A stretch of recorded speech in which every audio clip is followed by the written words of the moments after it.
'మహావతార నరసింహ' సినిమాని కొంబోలే ఫిల్మ్స్ తీసింది. హ్మ్. తెలుగులో గీతా ఆర్ట్స్ డిస్ట్రిబ్యూట్ చేసింది అల్లు అరవింద్. హ్మ్. అంటే లాభాలు బాగా వచ్చాయి. 'హరిహర వీరమల్లు' రిలీజ్ డేట్ తర్వాత. హ్మ్. అయితే ఈ అల్లు అరవింద్ ఫంక్షన్ సక్సెస్ మీట్‌లో మాట్లాడుతూ, పవన్ కళ్యాణ్ గారి ఈ సినిమా జూడాలి. ఆయన సనాతన ధర్మం గురించి ఆయన చెప్పినంత బాగా ఎవరు చెప్పరు.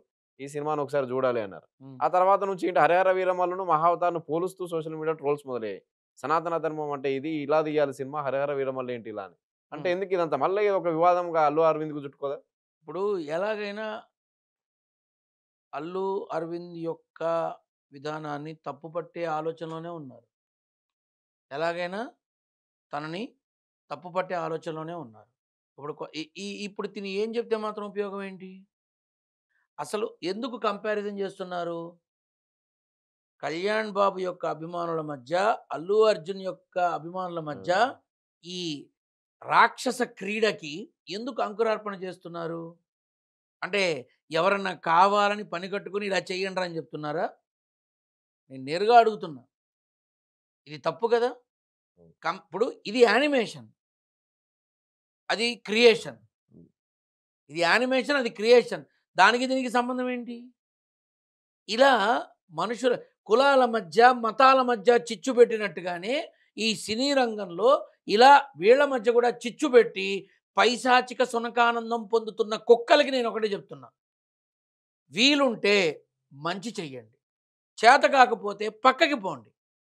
మనుషుల మధ్య ఎందుకు పెట్టడం చిచ్చు? ఇది అల్లు అరవింద్‌కు రానున్న రోజుల్లో చుట్టుకోబోయే విధానంలో ఉన్నటువంటి హ్మ్. జరగబోయే విధానమే. రేపటి రోజున 'పుష్ప 3' అది సినిమా రిలీజ్‌కు ముందు నేను గుర్తుంటే మళ్ళీ రా జరగబోయేది చెప్తా. పుష్ప. కోడిగుడ్లు, టమాటాలు, ఆ సంపద అంతా చెప్తా నీకప్పుడు. టాలీవుడ్ నిర్మాతలు, కార్మికుల మధ్య జరుగుతున్న చర్చల దగ్గరికొద్దాం. హ్మ్. జీతాలు ఈ పెంచాలని చెప్పి కార్మికులకి బుద్ధి ఇప్పుడొచ్చిందా? డిమాండ్ చేస్తున్నా నిర్మాతలు ఒప్పుకోవట్లేదు ఈ ఓవైపు. ఇప్పుడొచ్చిందా బుద్ధి? షూటింగ్స్ బంద్ చేస్తాం ఇవన్నీ చెప్తున్నారు. అసలు వీళ్ళు ఈ పని ఎప్పుడో జేయాలి. వీళ్ళు ఎప్పుడో జేయాలి. ఇప్పుడెందుకు జేస్తున్నారు? అంటే ఇక్కడ విషయం ఏంటంటే నాన్న, వాళ్ళకి అనువుగా, వాళ్ళకి తగిన విధంగా, వాళ్ళు కోరుకున్నట్టుగా, వాళ్ళకు కావలసినట్టుగా ఎవరు లొంగుతారు, ఎవరు అలాగా. వంగుతారు, ఎవరు ఈ, ఎవరు ఆ ఇన్ని రకాలుగా ఉపయోగపడతారో వాళ్ళకే వాళ్ళు అవకాశాలు ఇస్తున్నారు. వాళ్ళకే ఇస్తున్నారు. వాళ్ళకిచ్చేవి అదే రేట్లకి, అదే విధానం, అదే ఫెసిలిటీస్‌తో వీళ్ళకిస్తాము అంటే వీళ్ళు ఒప్పుకోవట్లేదు. ఇప్పుడు వీళ్ళందరి మధ్య హీరో, హీరోయిన్‌లకి, ప్రొడ్యూసర్‌లకి పడి మధ్యలో ఎవరు నలిగిపోతున్నారు? సినీ సాంకేతిక కార్మికులు నలిగిపోతున్నారు. ఇప్పుడు షూటింగ్స్ బందయినాయి. ఫుడ్ ఉంటుందా? ఆదాయం ఉంటుందా? చర్చలు సామరస్యంగా జరపాలి అంటే అక్కడ కూర్చొని మాట్లాడుకోవాల్సిన పెద్దలు ఉండాలి. ఇప్పుడు పెద్దలన్నారు కాబట్టి ఇంకొకటి. మొన్న చిరంజీవి ట్వీట్ పెట్టాడు. సినీ కార్మికులొచ్చే అసలు అవసరమా చిరంజీవికి మాట్లాడటం? నన్ను కార్మికులు వచ్చి కలిసారని తప్పుడు ప్రచారం చేస్తున్నారు. ఎవరు గెలవలేదు. నేను 30% జీతాలు పెంచామని నేను ఒప్పుకున్నట్టు ప్రచారం జరుగుతుంది. ఇదంతా తప్పు అని ట్వీట్ పెట్టాడు. దాసరి నారాయణ ఉన్న టైంకి ఇప్పటికి ఏంటి లోటు? దాసరి లేని లోటు కనిపిస్తుంది. దాసరి లేని లోటు ఎప్పటికీ కనిపిస్తుంది. ఇప్పుడు కనిపించడం ఏమిటి? ఏమన్నా ఒక దాసరి నారాయణరావు తీసినటువంటి ఫ్యామిలీ ఓరియెంటెడ్ సినిమాలున్నాయా ఏమన్నా? ఆయన తీసినటువంటి అద్భుతమైన కళా కావ్యాలేమన్నా ఉన్నాయా? ప్రేమ కావ్యాలున్నాయా? కుటుంబ కథా చిత్రాలున్నాయా?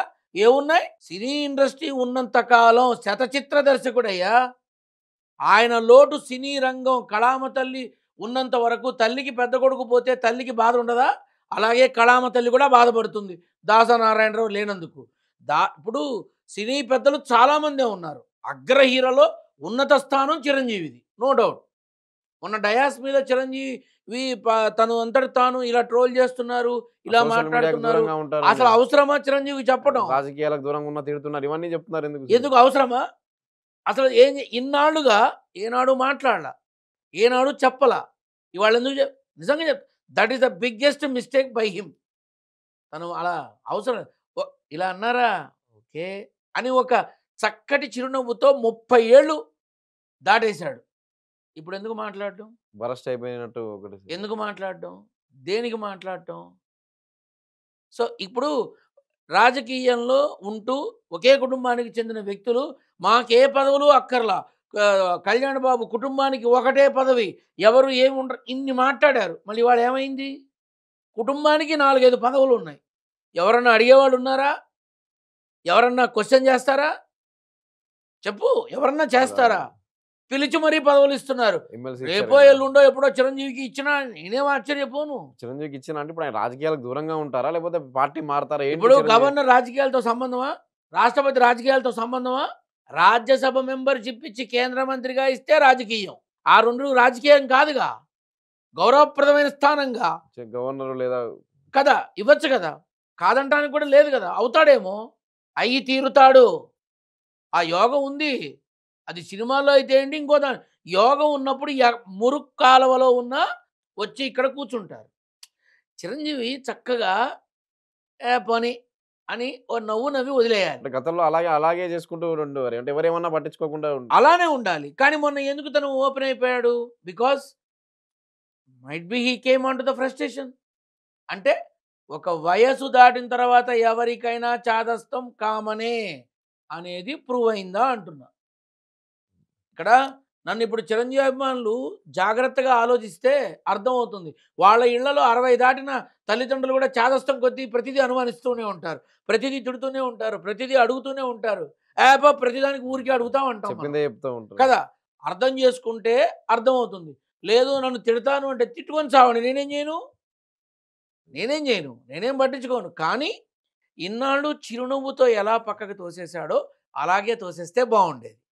కాకపోతే ఇప్పుడు ఏంటంటే రాజకీయపరమైన అడుగులు పడుతున్నాయి కాబట్టి ఇక తను కూడా ఒక మాట మాట్లాడాలి అని మాట్లాడి ఉండొచ్చు. తప్పేముంది? తప్పేం లేదు కదా.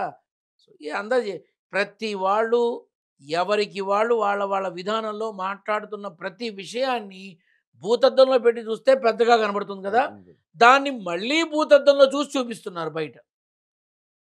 ఇక్కడ మన సినీ కార్మికులందరూ తెలుసుకోవాల్సింది ఒకటే, ఈ బంధులు, హర్తాళ్ళు, సమ్మెలు ఇవన్నీ చేసి మీరు నష్టపోతున్నారు, మీరే నష్టపోతున్నారు.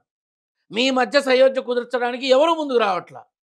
కాబట్టి మీరే ఆలోచించండి. మీరే ఒకసారి కూర్చొని మీరు మాట్లాడాల్సింది ప్రొడ్యూసర్లతో కాదు, వచ్చే నటీనటులతో మా కడుపులు కొట్టకండ్రా మీరు వచ్చి, సాంకేతిక నిపుణులతో మీరు వచ్చి మా కడుపులు కొట్టకండ్రా అని పోయి వాళ్ళకి చెప్పండి. ఎవరు రాకపోతే అప్పుడు వీళ్ళు ఏం చేస్తారు? ఆ పని చేయాలి. వాళ్ళెవరినో ఇప్పుడు వచ్చిన వాడు తప్పు అవుతుందా? తీసుకున్నవాడు తప్పు అవుతుంది. తీసుకున్నవాడు ఎందుకు తీసుకుంటున్నాడు? వాడికి అన్ని రకాలుగా ఉపయోగపడుతున్నారేమో, అన్ని విధాలుగా ఓకే అంటున్నారేమో, అన్ని రకాలుగా అడిగింది ఇస్తున్నారేమో, అందుకే తెస్తున్నారేమో. హీరోయిన్గా చేయడానికి విడుదుంప దగ్గర తెలుగు రాష్ట్రాలు గొడ్డుపోయినాయా? లేరా అమ్మాయిలు? ఇక్కడ అమ్మవారి కళతో ఉండేవాళ్ళు ఉన్నారు, అద్భుతమైన నటన చాతుర్యం ఉన్నవాళ్ళు ఉన్నారు, అన్ని కళా రంగాలలోనూ నిష్ణాతులు ఉన్నారు. వీళ్ళని తీసుకుని చావచ్చుగా. వీళ్ళు ఎక్స్పోజింగ్ చేయరు, వాళ్ళు అది చేయరు అని అంటున్నారు కదా. మరి తెల్లారు లేస్తే యూట్యూబ్లో సకల అంగాంగ అద్భుతమైన అవయవ సంపదంతా చూపించేస్తున్నారుగా ఫోన్స్లో. వాళ్ళని తీసుకురండి, మీకు కావాల్సినవన్నీ చేస్తారు. ఎందుకు అనవసరంగా ఎక్కడో హర్యానా నుంచి, ఎక్కడో అదేంటి ముంబై, ఢిల్లీ, ఇక్కడి నుంచి ఏం అవసరం? హీరోలు ఏమైనా తక్కువ ఉన్నారా? క్యారెక్టర్ ఆర్టిస్టులు తక్కువ ఉన్నారా? జూనియర్ ఆర్టిస్టులు తక్కువ ఉన్నారా? అదేంటి మంచి బాడీ బిల్డర్లు తక్కువ ఉన్నారా? సరే, నువ్వు అమెరికా పోయావు, హీరోయిన్ల వెనకాల 10 మంది తెల్లతోళ్ళు పిల్లలను పెట్టావు, డ్యాన్సులు వేయించావు, ఓకే. కానీ ఇక్కడికి కూడా ఎక్కడి నుంచో తెప్పించడం ఎందుకు? మాట్లాడితే అన్ని సమస్యలు పోతాయి. చర్చలు చేయడం కాదు కావాల్సింది. చక్కగా ఒకరి విధానాన్ని ఒకరు అర్థం చేసుకొని మాట్లాడుకొని ముందుకెళితే తప్పక సమస్య పరిష్కారం అవుతుంది. కానీ కొద్ది రోజులు పడుతుంది.